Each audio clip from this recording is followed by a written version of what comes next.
Sejak revolusi Iran pada tahun 1979, konflik antara Iran dengan Israel tidak pernah dilakukan secara terbuka.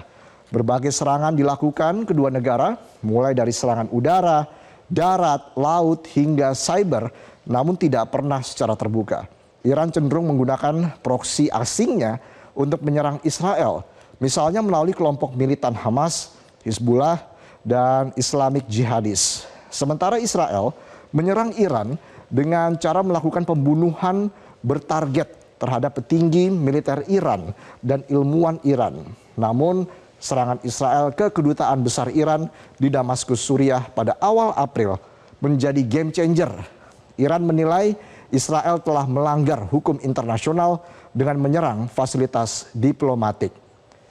Pemirsa, kita akan langsung membahas terkait dengan hal ini. Bagaimana konflik Iran dan Israel ini berdampak pada kondisi keamanan di Timur Tengah dan bagaimana pengaruhnya terhadap kondisi di Palestina. Kita akan mengulasnya dengan pakar militer dan pertahanan Koni Rahakundini Bakri dan pengamat politik Timur Tengah Hasibullah Satrawi. Selamat malam Ibu Koni, selamat malam Mas Hasibullah. Selamat malam Mas Feza. Baik, Ibu Koni sudah bisa mendengar suara saya? Bisa, ya bisa. Selamat malam. Baik. Saya langsung ke Ibu Koni dulu nih. Ibu Koni, kita ingat pada akhir 2019 Kepala Staf IDF mengatakan bahwa IDF sedang mempersiapkan kemungkinan konfrontasi terbatas dengan Iran. Apakah memang serangan yang dilakukan Israel ini sudah menjadi bagian dari konfrontasi terbatas itu, Ibu Koni? Yang pasti serangan ini adalah serangan yang menurut saya itu agak agak konyol dari Israel. Jadi loh, ini seolah diangkat beritanya ini karena serangan Iran makanya Israel membalas. Padahal kan kita lihat bahwa masalahnya yang terjadi kemarin adalah Israel melakukan serangan yang menurut saya bukan saja melanggar hukum internasional, sudah ultra melanggar karena dilakukan kepada sebuah konsulat Iran di Damaskus gitu. Jadi yang menarik dari isu ini adalah sekarang yang keterlibatan negara-negara yang menurut kita jadi aneh, yaitu negara-negara Timur Tengah seperti Yordania, Arab, Mesir, UEA, Qatar saja. Qatar ya, Doha itu kan sering dihubungkan dengan bagaimana dia selalu berhubungan dengan Israel isu ya. Tapi sekarang yang dilihat adalah bagaimana drone itu sekarang dikontrol dari sebuah war room raksasa dari Doha, dan maksudnya Qatar ini sekali lagi menjadi menarik karena dia itu selalu dianggap musuh-musuh Israel yaitu Iran dan Hamas, dikaitkannya selalu ke sana. Nah, menariknya juga adalah ruang pengendali ini memberikan gambaran bagaimana tentang wilayah udara, ya kan? Bagaimana juga tentang bukan saja terkait Israel, tapi itu adalah total sampai Kazakhstan sampai Mesir itu bisa terdata. Nah, yang menarik di sini adalah bagaimana kita harus menemukan siapa melakukan apa di antara negara-negara itu, karena kalau dianggap perang ini adalah hanya perang Israel-Iran, kalau saya malah menariknya lebih kompleks. Rupanya sekarang geng Sunni sudah against geng Syiah gitu. Jadinya jadi kesana arahnya. Nah, ini artinya masalah ini harus kita lihat betul-betul sangat berhati-hati, meskipun sebenarnya kalau dibilang ini tuh pernah terjadi seperti di era perang 6 hari ya, ketika Mesir di bawah Gamal Abdel Nasser itu pernah begini juga. Kemudian ketika perang Yom Kippur itu bagaimana Mesir di bawah Anwar Sadat yang waktu itu mengalihkan sekutu Mesir dari Soviet kemudian ke Amerika. Jadi ini seperti berulang di era itu gitu loh. Yang pasti sekarang kita tuh mesti khawatirkan adalah bagaimana pergeserannya akan sangat berdampak kepada Asia Barat secara keseluruhannya. Kalau saya melihat ini agak tidak seperti yang biasa-biasa, karena ada misalnya saja kenapa Rusia membantu Palestina misalnya gitu kan, karena dia mungkin ada keinginan mendorong supaya benteng Syiah versus Sunni ini atau konflik ini digeser ke arah Laut Persia gitu. Menurut saya ini akan kemudian merubah aliansi di kawasan ini di Timur Tengah.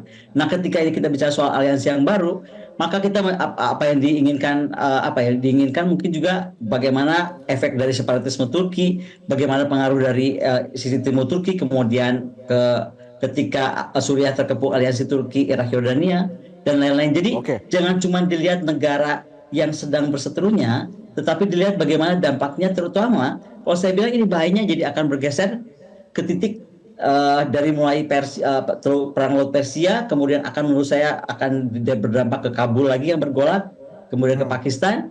Nanti intinya dia akan masuk ke arah geopolitik India Raya, dan itu kalau udah masuk ke Andaman akan bergeser cepat ke Laut Cina Selatan dan kemudian ke Laut Kuning. Yang mau saya bilang, ini harus segera berhenti karena ini dua musuh berseteru dan dua-duanya punya kekuatan yang hebat gitu, dan juga akhirnya punya aliansi yang hebat.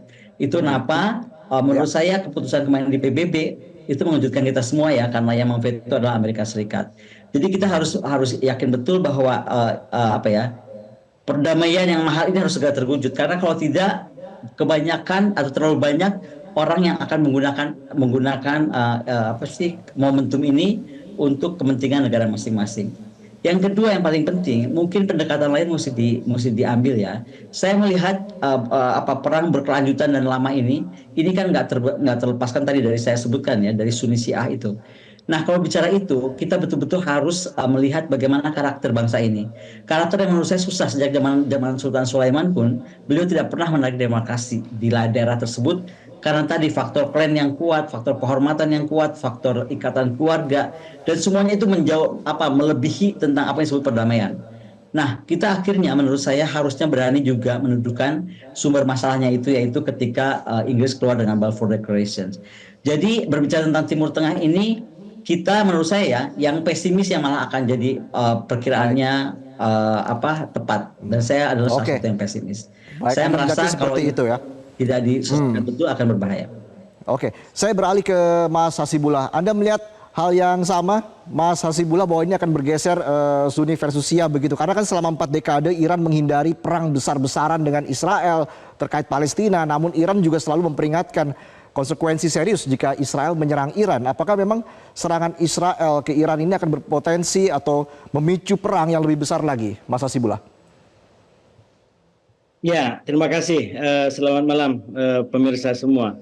Sebelum saya masuk ke forum ini, terus terang ada beberapa yang muncul di pikiran saya untuk diketengahkan. Tapi mendengar beberapa yang telah disampaikan oleh Mbak Koni ini semakin beberapa ada tambahan. Jadi semoga nanti bisa tersampaikan semua. Tapi satu hal yang ingin saya memulai adalah bahwa perang terbuka di antara Iran dengan Israel ini salah satu yang membahayakan secara global menurut saya, karena ini menambah kerapuhan sistem global kita. Saya ingin bicara sesuatu yang lebih besar dalam konteks warga dunia sebelum kita masuk kepada warga lebih kecil di Timur Tengah lalu di Indonesia. Jadi di antara yang sangat membahayakan karena perang ini justru menambah kerapuhan sistem global kita dengan sistem double standar yang itu membuat berbagai macam nilai yang kita junjung tinggi itu menjadi bias. Saya terbuka saja, saya penganut modernitas, saya menyukai pluralitas, saya menyukai perdamaian global, dan itu menjadi sebuah nilai yang saya junjung sejauh ini. Tapi ketika dihadapkan pada realitas yang yang standar ganda tadi, kita bicara tentang demokrasi ketika itu ke barat tapi ke timur nggak ada demokrasi. Kita bicara tentang HAM ketika itu ke barat tapi ketika ke timur nggak ada HAM. Ini ketika kita bicara tentang PBB kepada mereka yang lemah, tapi ketika mereka yang kuat nggak ada PBB. Jadi ini satu soal yang menurut saya berat sekali kita sebagai warga dunia ini, karena kalau sampai ini berkelanjutan, saya nggak tahu sistem apa lagi yang mau dipertahankan. Saya terus terang tidak mau mengatakan sistem PBB ini dibangun di atas nilai katakanlah hukum rimba.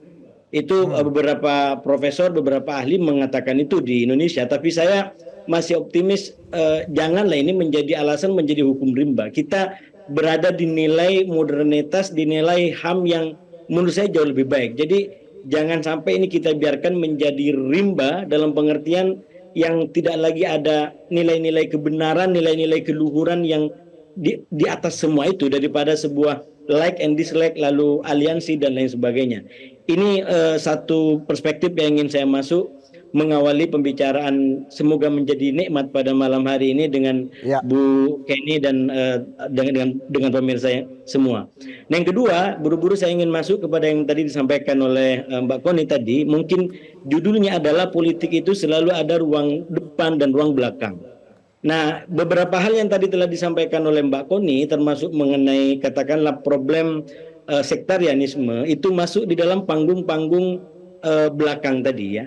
Kenapa? Karena yang muncul ke depan, terutama dalam konteks hubungannya Israel dengan negara-negara Arab atau bahkan dunia Islam secara umum, itu kan selalu hubungan yang tegang, hubungan konfliktual, hubungan yang tidak harmonis.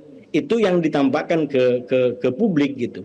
Padahal di balik layar, di balik panggung, beberapa negara tadi disebutkan oleh Mbak Poni, itu mungkin mereka terjalin satu sama lain, kerjasama satu sama lain. Walaupun memang itu bisa kita pastikan ini di level elit, di level para pengambil kebijakan. Tapi kalau kita bicara tentang rakyat, maka saya yakin rakyatnya masih kebanyakannya adalah mereka-mereka yang mungkin terpengaruh dengan sikap-sikap luar yang ditampakkan oleh Israel, yang kalau di media Timur Tengah itu hari-hari media memberitakan bagaimana Israel membunuh orang-orang tua, ibu-ibu, perempuan, kemudian anak-anak, kemudian itu berita harian yang bukan hanya terjadi dari 7 Oktober sebenarnya.